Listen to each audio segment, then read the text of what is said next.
வணக்கம். நம்ம எல்லாருக்குமே ஒரு கனவு இருக்கு இல்லையா? ஒரு நல்ல வீடு கட்டணும், பிள்ளைகள நல்லா படிக்க வைக்கணும், ரிட்டயர்மெண்ட்ல நிம்மதியா இருக்கணும்னு. இந்த கனவுகளுக்காக தான் நாம ஒவ்வொரு நாளும் உழைக்கிறோம், சேமிக்கிறோம், திட்டமிடுறோம்.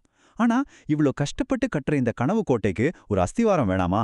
அந்த அஸ்திவாரத்த, அந்த பாதுகாப்பு கவசத்த பத்தி தான் இன்னைக்கு நாம பேசப் போறோம். சரி, உங்ககிட்ட ஒரு கேள்வி. உங்க நிதி பாதுகாப்புக்கு எது ரொம்ப முக்கியம்னு நினைக்கிறீங்க? நம்மள நிறைய பேரே கண்டுக்காம விடுற ஒரு விஷயம். ஆனா, அது நம்ம குடும்பத்தோட எதிர்காலத்தையும் மாத்தக்கூடிய சக்தி வாய்ந்தது. அது என்னவா இருக்கும்? வாங்க தெரிஞ்சுக்கலாம். லைஃப் இன்சூரன்ஸா? ஐயோ, அதெல்லாம் ரொம்ப காஸ்ட்லின்னு நினைக்கிறீங்களா? இல்ல எது நல்லதுன்னே ஒரே கன்ஃபியூஷனா இருக்கா? இல்ல என் கம்பெனிலேயே தராங்களே, அதுவே போதும்னு ஒரு நினைப்பு இருக்கா? இதெல்லாமே ரொம்ப பொதுவான எண்ணங்கள் தான். ஆனா இதுல இருக்கிற உண்மைகளை பத்தி தான் நாம விளக்கமா பார்க்க போறோம். சரி, எதுக்கு இத பத்தி இவ்ளோ சீரியஸா பேசணும்? சிம்பிள். வாழ்க்கைய நாம நினைக்கிற மாதிரி எப்பவுமே ஒரு நேர்கோட்ல போறதில்ல. நாம எதிர்பார்க்காத பல விஷயங்கள் நம்ம வருமானத்தை பாதிக்கலாம். பாருங்க, திடீர்னு வர்ற ஒரு அசுகம் யாருக்கு வேணா வரலாம் இல்லையா? அது நம்மளோட வேலை செய்யற திறனையே மொத்தமா முடக்கி போட வாய்ப்பு இருக்கு. அதே மாதிரி நம்ம டெய்லி டிராவல் பண்ணும்போது, ஏன் நம்ம வீட்ல இருக்கும்போது கூட விபத்துகள் நடக்கலாம். இதுவும் நம்ம வருமானத்துக்கு ஒரு பெரிய ரிஸ்க் தான். இன்னைக்கு இருக்கிற வேலை சூழல்ல ஸ்ட்ரெஸ்ஸுங்கிறது ஒரு சாதாரண விஷயமாயிருச்சு. ஆனா அது நம்ம உடம்பையும் மனசையும் எவ்வளவு பாதிக்குதுன்னு நமக்கு தெரியும். அப்போ நீங்க பாத்தீங்கன்னா, ஆபத்துங்கிறது எங்கிருந்தோ வர வேண்டியதில்ல. நம்மளோட ஹெல்த் ப்ராப்ளம், வேலையில இருக்கிற டென்ஷன், டெய்லி டிராவல், ஏன் நம்மளோட லைஃப் ஸ்டைல் கூட, இது எல்லாமே ஒரு குடும்பத்தோட முக்கிய வருமானத்தையே ஆட்டம் காண வச்சிடலாம். சரி, ஒருவேளை சரியான பாதுகாப்பு இல்லைனா என்ன ஆகும்? ஒரு குடும்பத்தோட கனவுகள் எப்படியெல்லாம் உடைய வாய்ப்பு இருக்குன்னு ஒரு சின்ன உதாரணம் மூலமா பார்க்கலாம். இது வெறும் கதை இல்ல, நிறைய குடும்பங்கள் சந்திக்கிற ஒரு நிஜம். வாங்க ஒருத்தரை மீட் பண்ணலாம். இவருக்கு வயசு 35. ஒரு குடும்பத்தோட முழு பொறுப்பையும் இவர் தான் பாத்துக்கிறாரு. சொல்லப்போனா நம்மள நிறைய பேரு இவர மாதிரி தான். அவரோட வருஷ வருமானம் 25 லட்சம் ரூபாய். இந்த ஒரு வருமானத்தை நம்பிதான் அவரோட மொத்த குடும்பத்தோட எதிர்காலமும் இருக்கு. எல்லாரையும் மாதிரி இந்த குடும்பத்துக்கும் பெரிய பெரிய கனவுகள் இருக்கு. பாருங்க, 1.25 கோடி ஹோம் லோன் காட்டணும், பிள்ளைங்களோட காலேஜ் படிப்பு, பொண்ணோட கல்யாணம், ஃபாரின்ல படிக்க வைக்கிறதுன்னு ஒவ்வொன்னுக்கும் கோடிக்கணக்கில் தேவைப்படுது. இதெல்லாம் வெறும் நம்பர்ஸ் இல்ல, ஒரு குடும்பத்தோட ஆசைகள், கனவுகள், வாக்குறுதிகள். இப்ப யோசிச்சு பாருங்க, இந்த கனவுகளுக்கு அடியில ஒரு பாதுகாப்பு வலை இல்லைன்னா என்ன ஆகும்? இவ்ளோ அழகா பிளான் பண்ணின இந்த எல்லா இலக்குகளும் காத்துல பறந்து போற வெறும் வாக்குறுதிகளா மாறிடும். சரி, இதெல்லாம் ஓகே.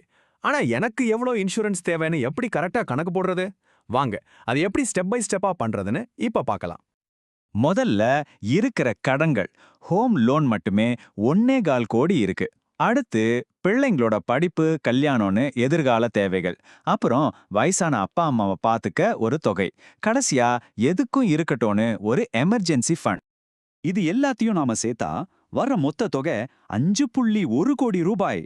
கேக்குறதுக்கு பெரிய நம்பரா தெரியலாம் இல்லையா? ஆனா இதுதான் அவங்க கனவுகளை பாதுகாக்க போற அந்த உண்மையான கவசம். சரி, இவ்ளோ டீட்டெயிலா கணக்கு போட டைம் இல்லையா? அதுக்கு ஒரு ஷார்ட்கட் ரூல் இருக்கு. அதுதான் ஹியூமன் லைஃப் வேல்யூ, அதாவது HLV. சிம்பிளா சொல்லணும்னா உங்க வருஷ வருமானத்தை 10ல இருந்து 15 மடங்கா எடுத்துக்கிறது. இப்ப இந்த ரெண்டு மெத்தடையும் ஒப்பிட்டு பாருங்க. அந்த ஷார்ட்கட் HLV ரூல் படி தேவை வெறும் 2.5 கோடியிலேருந்து 3.25 கோடி தான். ஆனா நம்ம இலக்குகளை வச்சு சரியா கணக்கு போட்டப்போ உண்மையான தேவை 5.1 கோடி. இப்ப புரியுதா டீட்டெயில்டா பிளான் பண்றது எவ்வளவு முக்கியம்னு? பிரச்சனை என்னன்னு பார்த்துட்டோம், எவ்வளவு தேவைன்னு கணக்கு போட்டுட்டோம். இப்ப தீர்வுக்கு வருவோம். லைஃப் இன்சூரன்ஸை ஒரு செலவா பார்க்காதீங்க. அது உங்க குடும்பத்தோட எதிர்காலத்துக்காக நீங்க செய்யற ஒரு ரொம்பவே ஸ்மார்ட்டான முதலீடு. அப்போ நீங்க என்ன செய்யணும்? 1. டேர்ம் இன்சூரன்ஸ் எடுங்க. குறைஞ்ச பிரீமியம், அதிக பாதுகாப்பு, எந்த குழப்பமும் இல்ல. 2. கணவன் மனைவி 2 பேரும் சம்பாதிக்கிறீங்கன்னா 2 பேரோட வருமானத்துக்கும் பாதுகாப்பு தேவை. 3. ரொம்ப முக்கியமா கம்பெனி இன்சூரன்ஸை மட்டுமே நம்பி இருக்காதீங்க, அது பத்தாது. இந்த இடத்துல தான் நம்ம எல்லாருக்கும் ஒரு கேள்வி வரும். ஏன் கம்பெனில கொடுக்கிற இன்சூரன்ஸ் பத்தாதா? பதில் ரொம்ப சிம்பிள். அது கண்டிப்பா ஒரு நல்ல பெனிஃபிட் தான். ஆனா நம்மளோட பல கோடி ரூபாய் கனவுகளையும் கடன்களையும் அது கவர் பண்ணுமான்னா நிச்சயமா இல்ல. அத ஒரு சின்ன சேஃப்டி நெட்டா நினைச்சுக்கோங்க. ஆனா முழுசா நம்மள தாங்கி பிடிக்கிற பெரிய வலையா நினைக்காதீங்க. அப்போ இந்த பாதுகாப்பு கவசம் யாருக்கு தான் தேவை? நீங்க சம்பளம் வாங்குறவரா இருக்கலாம், பிசினஸ் பண்றவரா இருக்கலாம், இல்ல சுயதொழில் செய்யறவரா இருக்கலாம். சுருக்கமா சொன்னா, உங்களை நம்பி யாராவது இருந்தாங்கன்னா உங்களுக்கு இது கண்டிப்பா தேவை.